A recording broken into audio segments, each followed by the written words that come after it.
Amis internautes, bonjour. Aujourd'hui on se retrouve pour parler d'un avion pas comme les autres, le Concorde. Il était un symbole d'avancée technologique et de luxe, et pourtant il figure maintenant uniquement dans les musées. Plongeons donc nous dans cette tout aussi triste qu'incroyable histoire. Le Concorde était un avion conçu à la fois par la France et l'Angleterre. Il fut mis en service pour la première fois en janvier 1976. Sa particularité? C'était le premier avion supersonique pour des vols commerciaux. Il pouvait ainsi atteindre Mach 2, soit une vitesse de 2200 km/h environ, et avec une telle vitesse, il pouvait rallier Paris à New York en seulement 3h30. Alors qu'aujourd'hui, avec un avion du type Airbus A320, qui vole à peu près à 330 km/h, il faut bien 8 longues heures. Donc vous voyez que le progrès en fait est tout relatif dans l'aviation. Et pendant plus de 20 ans, l'exploitation du Concorde se passa sans incident majeur, jusqu'au 25 juillet 2000, où 113 personnes périssèrent dans le crash du vol Air France 4590. Pourtant, tout avait bien commencé ce jour-là. Le vol 4590 devait décoller de l'aéroport Roissy-Charles de Gaulle et atterrir à New York 3h30 plus tard.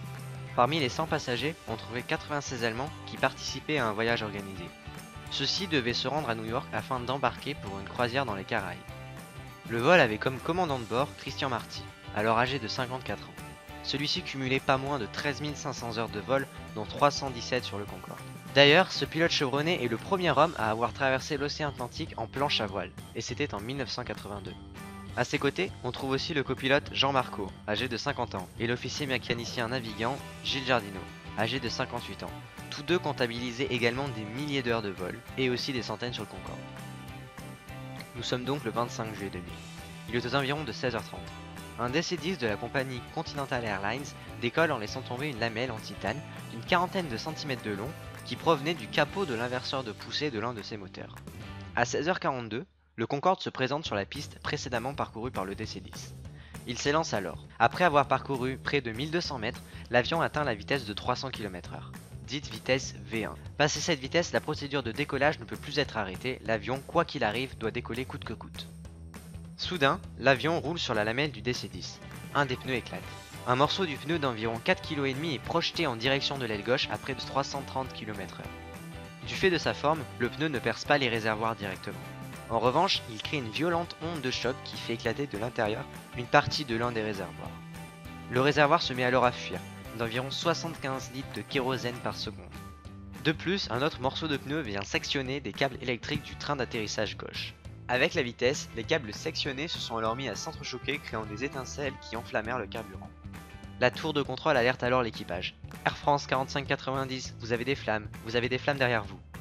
L'équipage n'a de toute façon pas d'autre choix que de continuer la procédure de décollage. Ayant dépassé les 300 km/h, la piste est maintenant trop courte pour s'arrêter. Les moteurs 2 puis 1, c'est-à-dire les deux moteurs de l'aile gauche, perdent rapidement de la puissance, à cause du phénomène dit de pompage.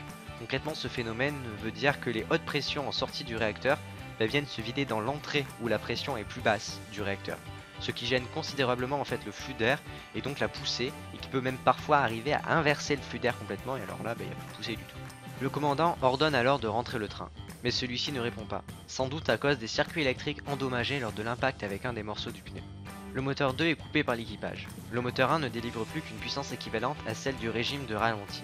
Le Concorde se trouve alors à 60 mètres du sol. En raison de la poussée totalement dissymétrique, l'avion se cabre, perdant encore un peu plus de la vitesse et s'incline sur la gauche. L'équipage tente alors en vain de réduire la puissance des moteurs de l'aile droite pour réduire la désymétrie. Mais malgré tous leurs efforts, l'avion s'écrase 1 minute et 18 secondes seulement après son décollage en essayant d'atteindre l'aéroport du Bourget. Il s'écrase sur l'hôtel-restaurant Hôtel Simo, situé à environ 10 km de l'aéroport, tuant sur le coup les 109 passagers et membres d'équipage, ainsi que 4 personnes se trouvant dans l'hôtel. Par chance, l'hôtel était relativement vide à cette heure-là, d'autant plus qu'un bus d'enfants se rendait à l'hôtel et aurait dû arriver quelques minutes plus tôt s'il n'avait pas été pris dans les bouchons. À la suite de l'accident, les autres Concorde sont cloués au sol jusqu'à nouvel ordre.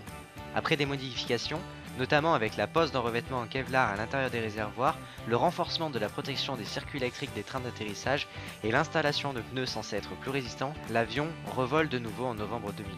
Mais Air France et British Airways, les deux seules compagnies à l'utiliser, décident d'en arrêter l'exploitation en 2003. Le crash n'ayant été qu'au final, la goutte d'eau faisant déborder le vase déjà bien rempli. En effet, l'aéronef faisait perdre quelques 700 millions de francs à Air France par an.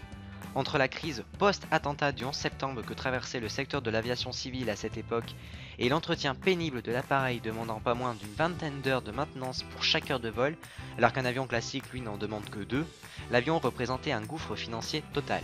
C'est simple, les mois de suspension faisant suite au crash ont même fait gagner de l'argent à Air France. L'avion décolle donc pour la dernière fois le 31 mai 2003 avec Air France et le 24 octobre avec British Airways. Au final, personne ne sera reconnu coupable pénalement. Seule la compagnie Continental Airlines, propriétaire du DC-10 ayant perdu la lamelle, a été reconnue civilement responsable en 2012 par la Cour d'appel de Versailles pour, je cite, faute de négligence dans la maintenance. Et elle fut donc condamnée à payer 1 million d'euros de dommages et intérêts à Air France. Aujourd'hui, le Concorde ne peut donc plus qu'être aperçu dans les musées. Petite anecdote surprenante, saviez-vous que les poêles en téflon dans votre cuisine, les machines-outils, les bateaux de plaisance et l'automobile ont largement bénéficié des mises au point pour l'élaboration du Concorde? Donc du coup, la prochaine fois que vous préparerez votre steak, pensez-y, sans le Concorde, il n'aurait sans doute pas été aussi réussi. Voilà, c'est déjà fini. J'espère que cette vidéo vous a plu. Si vous ne l'avez pas déjà vue, je vous invite à regarder notre précédente vidéo sur le célèbre plombier moustachu Mario. Enfin, n'hésitez surtout pas à partager la vidéo et à laisser un petit pouce bleu si ça vous a plu. Allez, à très vite.